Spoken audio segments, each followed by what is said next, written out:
मैं तमाम लोगों ਨੂੰ, ना केवल किसान मैं पंजाब के हर बच्चे बच्ची नौजवान और ਜਿਹੜੇ किसानी खेती नहीं करते और जिन्होंने नहीं पता कि किसान किवें खेती करता है उन्होंने ये दसना चाहते कि एक बड़ा खतरनाक कानून लिया जा रहा है। एडी की आफत आई सी देश के अंदर कि एक कानून लिया पिया, सरकारी खरीद खत्म होने दे कणक ते झोने की सही कीमत नहीं मिली। मैं इस देश में सब एक जैसे लोग कर दूंगा। गरीबों ने सोचा, किसानों ने सोचा कि हमारे पास भी पैसा आ जाएगा, काला धन मैं इकट्ठा कर लूंगा, निकाल लूंगा। लेकिन क्या हुआ, उनकी जी जीडीपी है वो -23% है, यानी कि -3% इस देश का इतना माड़ा हाल हो गया। लेकिन मेरे जमाने सिटीजनशिप बिल आया जिहदे नाल देश निरंतर थल्ले जा रहा है। सुखबीर जी ने क्या कि इस बिल च कुछ नहीं है। सुखबीर बादल ने एक चिट्ठी जारी कराई केंद्रीय मंत्री तो केंद्रीय मंत्री को इत्थे लेके आए पंजाब के अंदर ते पिंडां दे विच चिट्ठी बना के लाई ते जे फिर तू इन्ना विश्वास सी फिर इस्तीफा क्यों दिता? इस्तीफा इस करके देता क्योंकि उन्होंने ये लग्या कि हुण किसानां ने सानू माफ नहीं करना। ये पहला उन्होंने आख्या कि शायद किसी को गल पता नहीं चलनी, किसी ने मुद्दा वाला चकना नहीं ते असीं मोदी जी कोले सच्चे हो जाए। ते नाल दी नाल ही घंटे बाद सुखबीर सिंह बादल का बयान आया कि असीं एनडीए दे नाल रवांगे, भाजपा दे नाल रवांगे पर साडा इस्तीफा है। ये की होया भाई?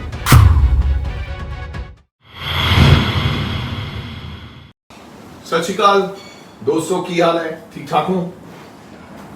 होर की हो रहा है? सब करे परिवार तंदुरुस्त होएगा, मैं उम्मीद कर रहा हूं। सो दोस्तों, अज आपां लैंड ऑर्डीनेंस की गल करनी, यानी कि जिहड़ा किसानां दे खिलाफ काला कानून बनाया गया है मोदी सरकार द्वारा। वो की है काला कानून और आने वाले समय च उहदे सिट्टे की होंगे ये थानू दसना चाहता। और ये केवल किसानां दी गल नहीं कर रहा, मैं आपदी भी गल कर रहा क्योंकि मैं भी एक किसान हाँ और तुसी भी सब लोग किसान हो। सो कृपा करके हर उस नौजवान नू, हर उस बुजुर्ग नू, हर उस मेरी भैन नू ये बेनती करनी चाहना है कि तुसी इस मुद्दे ते गौर फरमाओ क्योंकि ये आने वाली पीढ़ियां नाल जुड़िया हुआ मुद्दा है, आने वाली पुश्तां नाल जुड़िया हुआ मुद्दा है। क्योंकि किसानी हालात अगे बहुत बदतर है, नहीं तो बर्बाद हो जाएंगे जिस तरह के हालात सरकार चला रही है। सो ये ना समझो कि मेरा तो कोई किसानी ना तल्लुकात नहीं, क्योंकि मेरे बाप की तो दुकान है, मैं तो चंडीगढ़ पढ़दा है, या मेरे बाप की कोई फैक्ट्री है या कोई होर धंधा है। हर चीज पंजाब के अंदर 95-97% लोग खेती ते निर्भर हैं, सीधे या असीधे। जे किसी की कॉटन फैक्ट्री है शहर दे विच तां जे नरमा होगा तो तादोरी फैक्ट्री चलूगी, अगे बच्चे परिवार होगी तां पढ़ना। जे किसी का करियाना स्टोर है पूरा करियाना तां विकेगा जे किसान की फसल चंगी होगी तो वो लैके जाएगा। कहने का भाव हर चीज एक दूजे दे नाल जुड़ी हुई है, किसानी दे नाल जुड़ी हुई है। चाहे वो आड़ती है, चाहे वो शैलर वाला है, चाहे वो कॉटन फैक्ट्री वाला है, चाहे कोई किसी का टैक्सी का काम है, चाहे किसी का बसा का काम है, चाहे कोई काम है। क्योंकि जो किसान के कोई पैसे होंगे, चाहे वो मैरिज पैलेसा का काम है, तो तद काम चलेगा, नहीं चलेगा। सो इस करके मैं तमाम लोगों को, ना केवल किसान, मैं पंजाब के हर बच्चे बच्ची नौजवान और जिहड़े किसानी खेती नहीं करते और जिन्होंने नहीं पता कि किसान किवें खेती करता है उन्होंने ये दसना चाहना कि ये बड़ा खतरनाक कानून लिया जा रहा है। आओ रल मिल के असी सब लोग इकट्ठे होके इस कानून के खिलाफ लड़ाई लड़ीए तां जो इस बिल नूं, इस कानून नूं पंजाब दे विच लागू ना होने।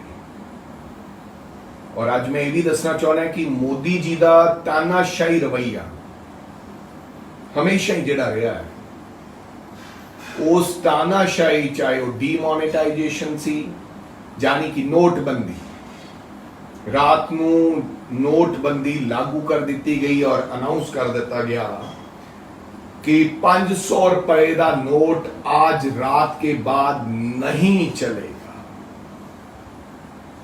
असी रौला पाया, कांग्रेस पार्टी ने बड़ी लड़ाई लड़ी, ईवन कि राहुल गांधी लाइना चला के लोगों को सुचेत करना चाहते सी। वड्डियां वड्डियां लाइना लग गई, लोग बैंकों के बाहर बैठे रहे, लेकिन नरेंद्र मोदी जी ने आपदे दिमाग की चाल चलदियां होया ये गल कही कि मेरे को 50 दिन चाहिए, मैं इस देश में सब एक जैसे लोग कर दूंगा। गरीबों ने सोचा, किसानों ने सोचा कि हमारे पास भी पैसा आ जाएगा, काला धन मैं इकट्ठा कर लूंगा, निकाल लूंगा। लेकिन क्या हुआ, 150 से ज्यादा लोगों की लाइनों में खड़े मौत हो गई। लेकिन लोगों ने मोदी जी की बात को माना क्योंकि देश के प्रधानमंत्री थे। लेकिन हुआ क्या, नतीजा क्या आया कि वो 150 लोग मर गया। नोटबंदी से इस देश की अर्थव्यवस्था खराब हो गई, मर गई, डूब गई। हुण भी जी जीडीपी है वो -23% है, यानी कि -23% इस देश का इतना माड़ा हाल हो गया। लेकिन फिर उन्होंने क्या कि हुण मैं जीएसटी लागू कर दें, रात को जीएसटी लाती, हर चीज से जीएसटी, किसान दियां फसलों तो फसलों छड़ के किसान दी इंप्लीमेंट जिहड़े संद लेंदा किसान उन्हां ते जीएसटी, ईवन कि हरमंदर साहब ते कड़ाह प्रशाद ते भी जीएसटी ला। फिर वो रौला पिया, पंजाब ने इत्थे जीएसटी माफ करता, फिर उन्होंने भी कहता भी असीं माफ करांगे।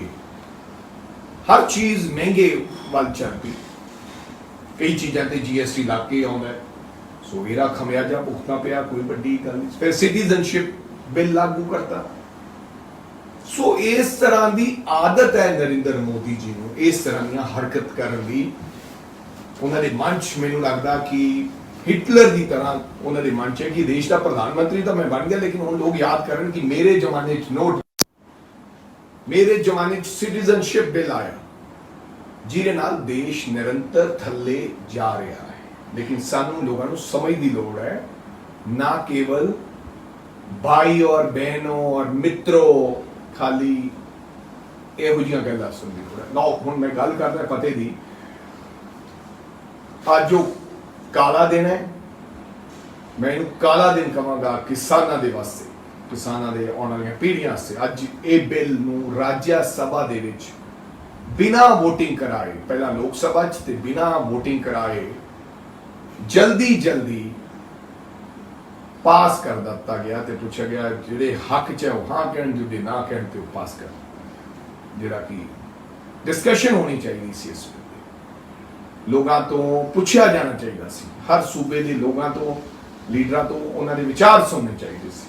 तुसीं वेखिआ ही होना सुखबीर सिंह बादल जिहड़ा यू टर्न मार रहा सी, पहला कुछ होर कह रहा सी, कहता कि मैं बिल पढ़िया है, सानू पता है इहदे च कोई ऐसी गल, फिर क्या सानू पूछे ही नहीं गया।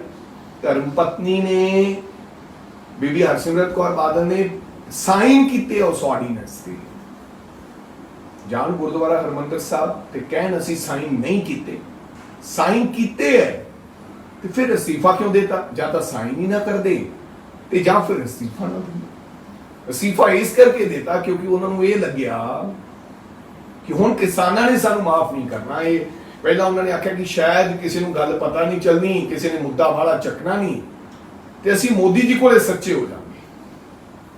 सो गल उल्टा होगी, किसानां दा रो देखिया, इस्तीफा देता। सुखबीर सिंह बादल साहब जिहड़े कहंदे सी, बादल साहब वड्डियां ने कहा कि मैं समर्थन करना है इस बिल का, अखबारों च लगियां खबरां। सुखबीर जी ने कहा कि इस बिल च कुछ नहीं है। सुखबीर बादल ने एक चिट्ठी जारी कराई केंद्रीय मंत्री तो, केंद्रीय मंत्री को इत्थे लैके आए पंजाब के अंदर, ते पिंडां दे विच चिट्ठी बना के लाई गई। ते जे फिर तुहानूं इन्ना विश्वास सी, फिर अस्तीफा क्यों दिता? अस्तीफा इस करके दिता भी असीं कहांगे उदों असीं अस्तीफा मरजीवड़े बनना चाहुंदे सी, चीची खटा के शहीद होना चाहुंदे। ते फिर की क्या? मेरे कोले किसी ने अज वो बठिंडा च कोई धरना लग्या सी, उसकी वीडियो भेजी। उन्हें क्या ये तो गल हुई भी मैं तलाक भी लऊंगी, मैं तलाक भी ले लिया तो मैं घरे भी थोड़े रहूंगी। जो तलाक ले लिया तो फिर घरे रहने का की मतलब होया? उदाहरण है कि आदरणीय हरसिमरत कौर बादल जी ने अस्तीफा देता ते नाल दी नाल ही घंटे बाद सुखबीर सिंह बादल का बयान आया कि असीं एनडीए दे नाल रवांगे, भाजपा दे नाल रवांगे, पर साडा अस्तीफा है। ये की होया भाई? जो नाता तोड़िया है, थोड़े किसान भरावां नाल धक्का कर रही है भाजपा। तुसीं कहो कि अज तो बाद साडा इन्हां नाल गठजोड़ खत्म है। तुसीं लोकां नूं बेवकूफ बनाउणा चाहुंदे हो। लोग बेवकूफ नहीं बन गए, लोग सब कुछ जानते हैं कि सच की है तो झूठ की है। लो जी, ये ऑर्डीनेंस 5 जून 2020 ਨੂੰ ਲਿਆਂਦਾ ਗਿਆ ਜਦੋਂ लॉकडाउन ਲੱਗਿਆ ਸੀ। एडी की जल्दबाजी सी कि लॉकडाउन लोग कोरोना नाल मर रहे हैं भयंकर बीमारी नाल, ते इन्नी जल्दी बिना डिस्कशन कीते, बिना सलाह कीते, ना किसानां नाल सलाह कीती, ना किसी सियासी पार्टी नाल कीती, ते एडी की जल्दी सी, एडी की आफत आई सी देश के अंदर कि एक कानून लियाउणा पिया, क्योंकि इन्होंने आख्या हुण लोग कोरोना च व्यस्त है, आपां ऑर्डीनेंस लियाओ, लोग भुल जाएंगे, पता नहीं लगना, ते आपां आपका काम शुरू कर देंगे। पहला जिहड़ा एक्ट है उन्हें कहते हैं एसेंशियल कमोडिटी अमेंडमेंट एक्ट, यानी कि खेती प्रोड्यूस चीज़ों को स्टॉक करके रखने की कोई लिमिट नहीं। इसका सीधा लाभ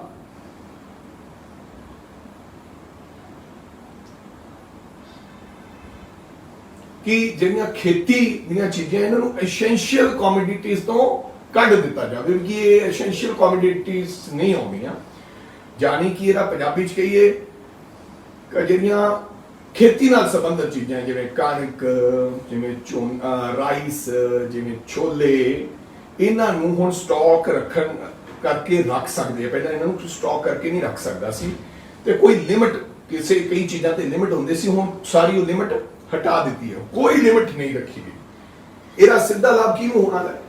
जिन्हां ने कानून बनाया, जो किसान की चीज ते कोई लिमिट ही नहीं होनी, वो जिन्नी मर्जी स्टोर कर ले। मान लो उन्होंने कणक इन्नी स्टोर करती, पुरानी कणक, जो पुरानी कणक ते राइस इन्ना स्टोर कर लिया, ते अगले साल नवी कणक आउण तो पहला उन्होंने वो समान बाजार च सिटता, लोकां नूं देता, तो दूजी कणक नूं कौन खरीदेगा? किसी ने नहीं खरीदना। सो स्टॉक करेंगे तो आपके हिसाब नाल भाव सिट दिया करेंगे, आपके हिसाब नाल भाव बना दिया करेंगे, स्टॉक बिग बायर्स आउणगे। हुण नहीं, पंजाब सरकार दी मंडी बोर्ड का कानून है, जिहड़ा इत्थे आऊगा बाहरला ट्रेडर्स वो साडी मंडी मोड के मुताबिक काम चलेगा। हुण सानू इहदे चों बाहर कर दिता गया भी इहदे च पंजाब सरकार का या किसी भी सूबे का कोई लागत लगेगा नहीं। पहला भी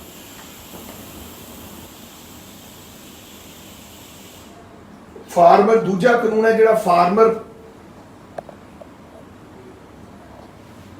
प्रोड्यूस ट्रेड एंड कॉमर्स, यानी कि प्रमोशन एंड, हाँ दूजा कानून है farmer produce trade and commerce. ये दूजा एक्ट लिया गया। मोदी सरकार कहती है कि इंटर स्टेट फ्री ट्रेड कर दो, कि जिहड़ा आसे पासे इत्थों असीं इहदे च ये करता कि किसी होर स्टेट च ट्रेड फ्री करता, मतलब कि यह है कि पंजाब का किसान किते भी जाके अपनी फसल बेच सकता है। ये कानून च पंजाब का किसान तो पहला भी किते जाके बेच सकता है। असीं, मैं मुक्तसर बॉर्डर ना रहना, असीं डब वाली च जाके साडे किसान फसल बेचते हैं, कई हरियाणा के लोग आके सानू बेच देंगे हैं। ਉਹਦੇ ਚ ਕੀ ਗੱਲ है, ਇਹਦੇ ਚ ਕੀ नवां गल? मैनू नहीं लगता भी ਇਹਦੇ ਚ कोई नवी गल पैदा की है। दूजी गल है 2015-16 संसद कहता है कि इंडिया का 86.2 किसान 2 एकड़ तो घट है। 86% यानी कि 86% 86.2 किसान जिहड़ा है वो 2 एकड़ तो घट है। कि ये किसान लिए पॉसीबल है कि वो कर्नाटका जाके आपकी फसल बेच दे? वो तो आपदी स्टेट च ही बेचूगा ना। 86% जिहड़े लोग है वो 2 एकड़ तो घट है। सेंसस कहता, मैं नहीं कहता, ये 2015 ते 16 का जिहड़ा सर्वे होया ਉਹਦੇ ਚ ਦੱਸਿਆ ਗਿਆ कि 86% 86.2 ਜਿਹੜੇ ਬੰਦੇ ਹੈ ਕਿਸਾਨ ਹੈ ਉਹ 2 ਏਕੜ ਵਾਲੇ ਹੈ। 2 ਏਕੜ ਤੋਂ ਘੱਟ ਵਾਲੇ। ਕੀ ਇਹ ਕਿਸਾਨ ਕਿਸੇ ਹੋਰ ਸੂਬੇ ਚ ਜਾ ਕੇ ਆਪਣੀ ਫਸਲ ਵੇਚ ਸਕਦਾ ਹੈ? ਨਹੀਂ, ਖਰਚਾ ਪੈ ਜਾਏਗਾ। ਉਹ ਕੌਣ ਲੈ ਕੇ ਜਾਊਗਾ ਟਰਾਲੀ? ਉਹ ਤਾਂ ਰੱਖ ਨਹੀਂ ਸਕਦਾ ਫਸਲ ਨੂੰ, ਕਿਉਂਕਿ ਉਹਨੇ ਲੈਣ ਦੇਣੀਆਂ ਹੁੰਦੀਆਂ ਨਾਲ ਦੀ ਨਾਲ ਫਸਲ ਵੇਚਦਾ ਹੈ। 86% ਲੋਕ ਫਸਲ ਨੂੰ ਆਪਦੇ ਕੋਲੇ ਰੱਖ ਸਕਦੇ ਨਹੀਂ। ਉਹ ਤਾਂ ਜਦੋਂ ਫਸਲ ਆ ਗਈ ਮੰਡੀ ਚੋਂ ਸਿੱਧੀ ਕਿਸਾਨ ਖੇਤ ਚੋਂ ਕੱਢਦਾ ਤੇ ਮੰਡੀ ਲੈ ਕੇ ਜਾਂਦਾ, ਕਿਉਂਕਿ ਉਹਨਾਂ ਨੂੰ ਜੇ ਟਰਾਲੀ ਤੇ ਰੱਖਣੀ ਪੈ ਜੇ, ਖਰਚਾ ਘਰੇ ਲਾਉਣਾ ਪੈ ਜੇ, ਫਿਰ ਦੁਬਾਰੇ ਟਰਾਲੀ ਭਰਨੀ ਪੈ ਜੇ ਤਾਂ ਖਰਚਾ ਪੈ ਜਾਂਦਾ 2-4 ਹਜ਼ਾਰ ਰੁਪਇਆ, ਕਿਉਂਕਿ ਦਿਹਾੜੀਆਂ ਲੱਗ ਜਾਂਦੀਆਂ, ਲੇਬਰ ਲੱਗ ਜਾਂਦੀ ਹੈ। ਸੋ ਇਹਦੀ ਕੋਈ ਕਾਨੂੰਨ ਦੀ ਲੋੜ ਨਹੀਂ ਸੀ। ਆਲਰੇਡੀ ਕਿਤੇ ਵੀ ਜਿਹੜਾ ਸક્ષਮ ਕਿਸਾਨ ਹੈ, ਵੱਡਾ ਕਿਸਾਨ ਹੈ, ਉਹ ਵੇਚਦੇ ਜਿੱਥੇ ਮਰਜ਼ੀ, ਪਰ ਉਹ 86% ਵਾਲਾ ਵੇਚ ਹੀ ਨਹੀਂ ਸਕਦਾ। दरअसल सच तो यह है कि मोदी सरकार स्टेट मंडी बोर्ड को खत्म करना चाहती है। रौला की है इस एक्ट को क्यों बनाया? क्योंकि ये तो पहले ही है बड़ा किसान कितने मर्जी जाके बेच दे। पर यह एक्ट क्यों लिया गया? ये इस करके लिया रहा कि मंडी बोर्ड को खत्म करना चाहती है ताकि खेती एग्रीकल्चर ते स्टेट सरकार का कोई कंट्रोल ना रहे। कंट्रोल उन्होंने खत्म हो जाए। पहला हुण साडा कंट्रोल है, जे कोई बाहरों बायर आएगा और ते मंडी चेक रखेगी और ते साडा कंट्रोल है, वो खत्म कर देते हैं। सरकारी खरीद खत्म हो जाए, सरकारी खरीद खत्म हो जाए। Clause 6 of this act free trade off paying any market fees. भी कोई फ्री ट्रेड है, ये कोई बड़ा बायर आवे वो थोड़े सूबे च आवे, ਉਹਨੂੰ ਕੋਈ ਨਹੀਂ ਬੁਲਾ ਸਕਦਾ, ਨਾ ਉਹਨੂੰ ਕੋਈ ਉਹਦੇ ਤੋਂ ਫੀਸ ਲੈ ਸਕਦਾ ਹੈ, ਨਾ ਉਹਦੇ ਨਾਲ ਕੋਈ ਗੱਲ ਕਰ ਸਕਦਾ ਹੈ, ਨਾ ਹੀ ਉਹਦੇ ਤੇ ਕੰਟਰੋਲ ਰਹਿ ਸਕਦਾ। ਭਾਵੇਂ ਕਿਤੋਂ ਅਡਾਨੀ ਆਵੇ ਤੇ ਸਾਰਾ ਸਮਾਨ ਲੈ ਕੇ ਇੱਥੋਂ। ਆਓ ਇਹਨਾਂ ਦੋਨਾਂ ਆਰਡੀਨੈਂਸ ਨੂੰ ਮਿਲਾ ਕੇ ਦੇਖਦੇ ਹਾਂ ਕਿ ਇਹਨਾਂ ਦਾ ਮਤਲਬ ਕੀ ਹੈ। ਇਹਨਾਂ ਦੋਵਾਂ ਦਾ ਮਤਲਬ ਕੀ ਹੋਇਆ? ਸਮਝਦੇ ਹੋ? ਨਹੀਂ ਸਮਝਦੇ। ਮੈਂ ਸਮਝਾਉਣਾ ਜਿੰਨੀ ਕਿ ਮੈਨੂੰ ਜਾਣਕਾਰੀ ਹੈ, ਪੂਰਾ ਗਿਆਨ ਤਾਂ ਮੈਨੂੰ ਨਹੀਂ। सरकारी खरीद खत्म होने दे कणक ते झोने की सही कीमत नहीं मिलेगी। MSP किसान बाकी फसलों की तरह MSP तो घट रेटां ते बेचेगा, क्योंकि सरकार का कंट्रोल नहीं होगा। जो सरकार का कंट्रोल टुट गया, जो मंडी बोर्ड को पासे कर दिता गया, जो मंडी फ्री ट्रेड हो गया कि बाहरले प्रदेश का कोई बड़ा व्यापारी आके सारिया मंडियां एक एक करने आपका बंदा छड़ देना है, वो सारी मंडी खरीद लिया कर। जिवें कि हुण कॉटन है, MSP अज नरेंद्र मोदी जी का बयान आया है। नरेंद्र मोदी जी ने की ट्वीट किया है? उन्होंने कहा कि मैं पहला भी क्या सी ते एक बार फिर कहना, पंजाबी च क्या है, क्योंकि हरसिमरत कौर जी ने उन्होंने सलाह दी होनी है। MSP दा व्यवस्था जारी रहेगी कि MSP जारी रहेगी, ये नरेंद्र मोदी ने एक ट्वीट किया। हुण मैं तुहानूं कहना दसना चाहना कि MSP मतलब कि सरकारी खरीद है, गन्ने ते भी हैगी है, छोलियां ते भी हैगी है, सरों ते भी हैगी है, लेकिन तुहानूं ये पता कणक ते भी हैगी है ते झोने ते भी है। तुहानूं ये पता होना चाहिए है कि पिछले साल की गल करा कि नरमा यानी कि कॉटन का रेट 5400 रुपए पिछले साल सरकारी रेट सीगा, जिन्हों CCI कहते हैं, जो आनी है। लेकिन CCI का कंट्रोल वो लेट आती है ते किसान का नरमा, मुक्तसर के लोगों का नरमा 5000 रुपए बिकिया। यानी कि 400 रुपए सरकारी रेट तो घट थोड़ा नरमा पिछली वारी पंजाब दियां मंडियां दे विच विकिया ते सीसीआई ने कितना क लिया? थोड़ा जा। वो तो एक जानबूझ के रखी है सीसीआई कि सरकारी खरीद सरकारी रेट ते खरीदी है नहीं, इदा ही वो झोना करना चाहती है, इदा ही वो कणक करना चाहती है कि जो सरकारी तोड़ेंगे नहीं लेकिन थानू इन्ना तोड़ देंगे किसान 4 महीने अपनी फसल आपके स्टोर च नहीं रख सकता। किसान ने तो ताजी वंडनी है, मंडी च लियानी है, इको दम बेचनी है, भाव मिलना चाहिए, नहीं तो खर्चे बेशनाम खर्चे पै जाएंगे। जिन्होंने तो ब्याज से पैसा फड़िया उन्होंने ब्याज उन्ना पै जाएगा। नरमा क्यों नहीं स्टोर करता किसान? उसका कारण की है?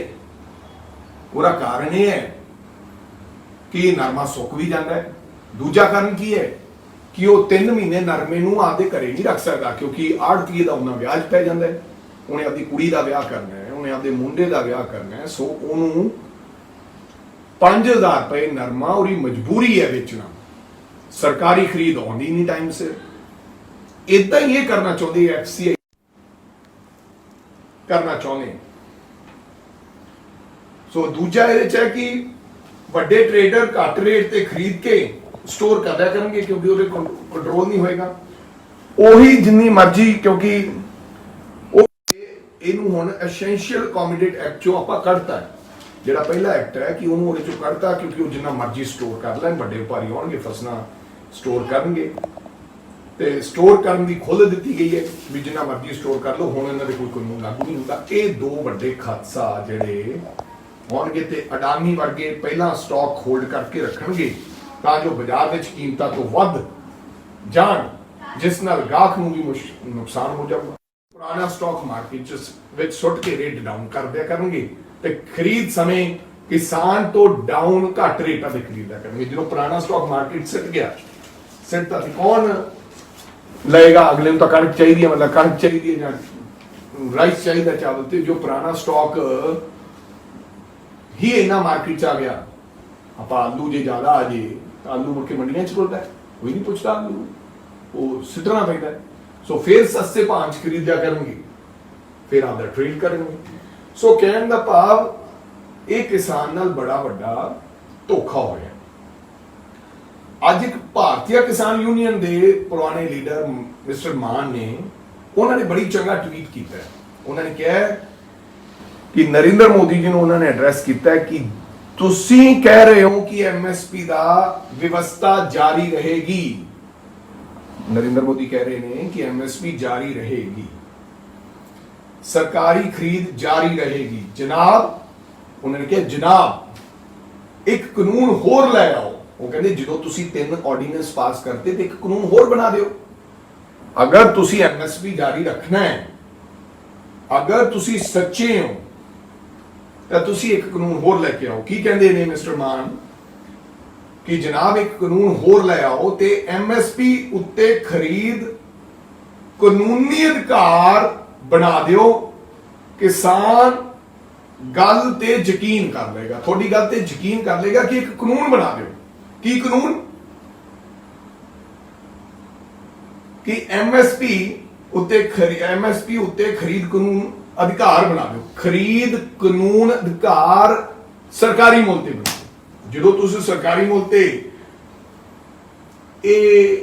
कानून बनाता, फिर उस भाव तो जिहड़ा घट खरीदेगा उहदे ते कानून लागू हो जाएगा ते उहदे खिलाफ कार्रवाई होगी। बना दो, तुसी ये ऑर्डीनेंस ले आओ, पर एक कानून बनाओ कि सरकारी खरीद तो घट अगर कोई व्यक्ति रेट लेंदा, प्राइवेट बायर्स, अडानी आ जाए, अंबानी आ जाए, लेंदा पता लग गया उन्होंने ते मुकदमा दर्ज हो जाएगा, कानून बन जाएगा। यही साडा रौला है।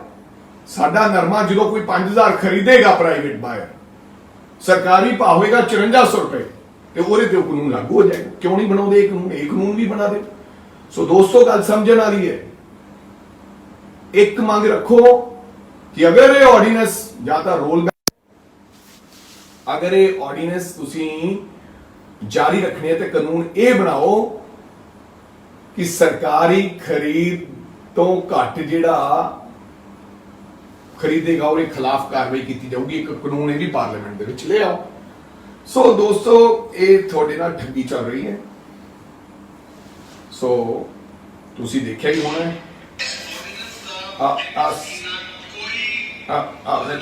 ਸੁਖਬੀਰ ਸਿੰਘ ਬਾਦਲ ਹੈ ਕਹਿੰਦਾ ਕਿ ਆਰਡੀਨੈਂਸ ਨਾਲ ਕੋਈ ਸੰਬੰਧ ਨਹੀਂ। ਇੱਕ ਪਾਸੇ ਕਹੀ ਜਾਂਦਾ ਆਰਡੀਨੈਂਸ ਤਾਂ ਤੁਸੀਂ ਵੀਡੀਓ ਵੇਖੀ ਹੋਣੀ ਹੈ ਜਾਂ ਵੇਖ ਲਿਓ ਜੀ।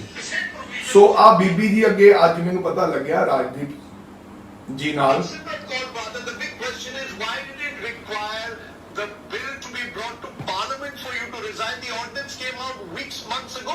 Why didn't you resign then in protest against what you are now calling our anti-farmer bills? First of all, Rajdeep, I'm not calling it anti-farmer. It's the farmers who are calling it that. So let's get that clear. ਸੁਣ ਲਿਆ ਕੀ ਕਹਿੰਦੇ ਰਾਜਦੀਪ ਦੱਸਿਆ ਹੀ ਹੈ। ਉਹ ਕਹਿੰਦੇ ਕਿ ਜਦੋਂ ਤੁਸੀਂ ਆਰਡੀਨੈਂਸ ਤੇ ਸਾਈਨ ਕੀਤੇ ਸੀ ਤੁਸੀਂ ਉਦੋਂ ਇਹ ਐਂਟੀ ਫਾਰਮਰ ਬਿੱਲ ਕਿਉਂ ਨਹੀਂ ਕਿਹਾ? ਉਦੋਂ ਸਾਈਨ ਕਿਉਂ ਕੀਤੇ? ਤੁਸੀਂ ਕਹਿੰਦੇ ਆ ਕਿ ਇਹ ਕਿਸਾਨਾਂ ਦੇ ਖਿਲਾਫ ਬਿੱਲ ਹੈ, ਤੁਸੀਂ ਸਾਈਨ ਕਰਨ ਵੇਲੇ ਕਿਉਂ ਨਹੀਂ ਕਿਹਾ ਜਦੋਂ ਤੁਸੀਂ ਸਾਈਨ ਕੀਤੇ? ਹੁਣ ਤੁਸੀਂ ਰਿਜ਼ਾਈਨ ਕਿਉਂ ਕੀਤਾ ਤੇ ਹੁਣ ਤੁਸੀਂ ਕਹਿ ਰਹੇ ਹੋ ਕਿ ਇਹ ਕਿਸਾਨਾਂ ਦੇ ਖਿਲਾਫ ਬਿੱਲ ਹੈ? ਤੇ ਬੀਬੀ ਜੀ ਅੱਗੋਂ ਅੰਗਰੇਜ਼ੀ ਚ ਕੀ ਕਹਿ ਰਹੇ ਨੇ? ਜਿਵੇਂ ਉਹ ਬੀਬੀ ਜੀ ਦੀ ਆਦਤ ਹੈ ਅੰਗਰੇਜ਼ੀ ਦੀ ਬੋਲਣ ਦੀ, ਉਹ ਕਹਿ ਰਹੇ ਨੇ ਜਿਵੇਂ ਉਹ देयर इज टू ਸੜਕ ਵਿਦ ਟੋਆ, ਯਾਦ ਹੋਣਾ ਉਹ ਪਹਿਲਾਂ ਆਈ ਸੀ, ਡੀਸੀ ਸਾਹਿਬ ਨੂੰ ਫੋਨ ਕਰ ਰਹੇ ਸੀ देयर इज बिग टोआ इन द सड़क। ਸੋ ਉਦਾਂ ਹੀ ਬੀਬੀ ਜੀ ਨੇ ਕੀ ਕਿਹਾ ਕਿ ਮੈਂ ਨਹੀਂ ਕਹਿ ਰਹੀ, ਅੰਗਰੇਜ਼ੀ ਚ ਕੀ ਕਿਹਾ ਦੁਬਾਰਾ ਸੁਣ ਲਓ।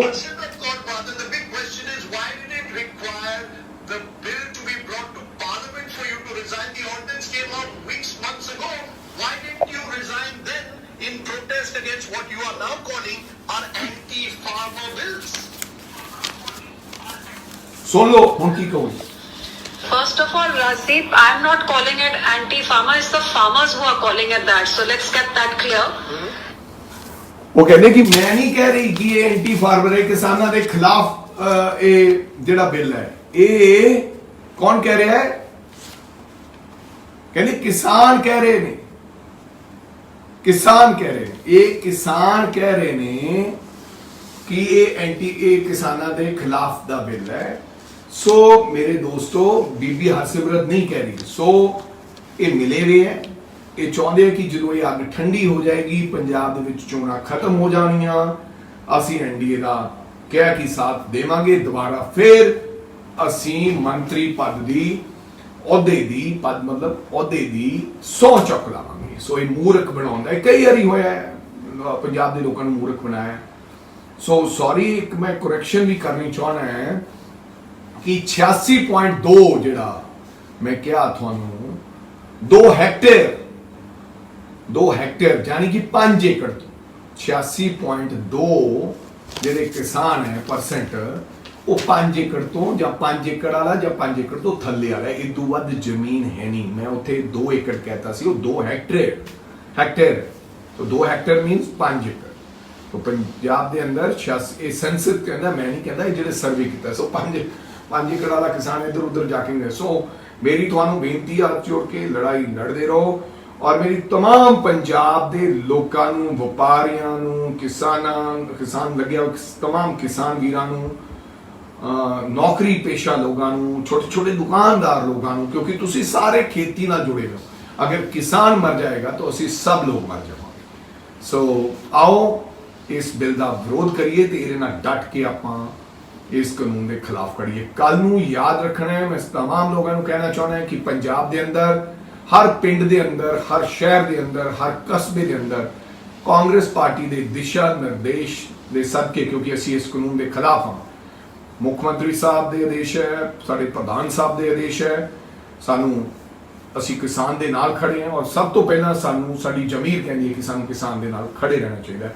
ਹਰ ਪਿੰਡ ਲੈਵਲ ਤੇ ਵਧੀਆ ਤਰੀਕੇ ਨਾਲ ਕਿਸਾਨ ਭਰਾਵਾਂ ਨੂੰ ਨਾਲ ਲੈ ਕੇ, ਕਿਸਾਨ ਯੂਨੀਅਨ ਤੇ ਜਥੇਬੰਦੀਆਂ ਦੇ ਲੋਕਾਂ ਨੂੰ ਨਾਲ ਲੈ ਕੇ ਆਪਾਂ तमाम ਲੋਕਾਂ ਨੇ 1 ਘੰਟੇ ਵਾਸਤੇ ਹਿੰਦੁਸਤਾਨ ਦੀ ਸਰਕਾਰ ਦੇ ਖਿਲਾਫ ਅਸੀਂ ਇਸ ਕਾਲੇ ਕਾਨੂੰਨ ਨੂੰ ਵਾਪਸ ਲੈਣ ਵਾਸਤੇ ਉਹਨਾਂ ਨੂੰ ਕਹਿਣਾ ਹੈ ਤੇ ਆਪਦੀ ਆਵਾਜ਼ ਉਹਨਾਂ ਤੱਕ ਪਹੁੰਚਾਉਣੀ ਹੈ। ਤੁਹਾਡਾ ਸਾਰਿਆਂ ਦਾ ਧੰਨਵਾਦ, ਔਰ ਮੈਂ ਉਮੀਦ ਕਰਦਾ ਕਿ ਤੁਸੀਂ ਸਭ ਲੋਕ ਇਸ ਕਾਨੂੰਨ ਦੇ ਖਿਲਾਫ ਲੜਾਈ ਲੜੋਗੇ। ਹੁਣ ਤੁਸੀਂ ਦੇਖ ਸਕਦੇ ਹੋ ਗਲੋਬਲ ਪੰਜਾਬ ਟੀਵੀ ਨੂੰ ਡਾਊਨਲੋਡ ਕਰੋ ਸਾਡੀ ਐਪ ਐਂਡਰੋਇਡ ਜਾਂ iOS ਤੇ ਫ੍ਰੀ ਵਿੱਚ roku ਅਤੇ Amazon Fire TV ਤੇ ਜਾਂ Apple TV ਤੇ ਨਾਲ ਹੀ ਦੇਖ ਸਕਦੇ ਹੋ ਲਾਈਵ ਸਟ੍ਰੀਮਿੰਗ www.globalpunjabtv.com ਤੇ।